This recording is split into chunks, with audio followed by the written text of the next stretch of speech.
ഞങ്ങളുടെ ടീം UDFന് ഉജ്ജ്വലമായ വിജയം സമ്മാനിച്ച കേരളത്തിലെ ജനങ്ങളോട് ഞങ്ങൾ ഹൃദയം നിറഞ്ഞ നന്ദി പ്രകാശിപ്പിക്കുന്നു. ഈ വിജയം സാധ്യമാക്കി തീർത്ത UDF നേതാക്കൾക്കും 10,000 വരുന്ന UDF പ്രവർത്തകർക്കും ഞങ്ങൾ ഈ വിജയം സമർപ്പിക്കുന്നു.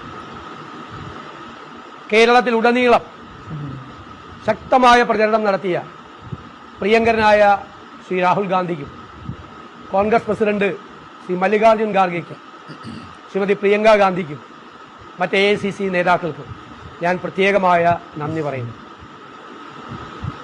പ്രതിപക്ഷ നേതൃസ്ഥാനം ഏറ്റെടുത്തപ്പോൾ ശ്രീമതി സോണിയാഗാന്ധിക്കും ശ്രീ രാഹുൽ ഗാന്ധിക്കും ഒരു വാക്ക് നൽകിയിരുന്നു. കേരളത്തിലെ UDFനെ തിളക്കമാർന്ന വിജയത്തോടുകൂടി തിരിച്ചു കൊണ്ടുവരും. ആ വാക്ക് പാലിക്കാൻ കഴിഞ്ഞതിൻ്റെ നിറഞ്ഞ ചാരിതാർത്ഥ്യത്തോടു കൂടിയാണ് ഞാൻ നിങ്ങളെ കാണുന്നത്. കേരളത്തിലെ ജനങ്ങൾ ഒരുപാട് പ്രതീക്ഷയോടുകൂടിയാണ് ഇത്രയും വലിയ ഉജ്ജ്വലമായ വിജയം ടീം UDFന് സമ്മാനിച്ചത്. അക്ഷരാർത്ഥത്തിൽ ടീം UDF ഒരു കുടുംബമായി, ടീം UDF ഫാമിലിയായി ഒരുമിച്ച് നിന്ന് പ്രവർത്തിച്ചു, നേതാക്കളും പ്രവർത്തകരും എല്ലാവരും.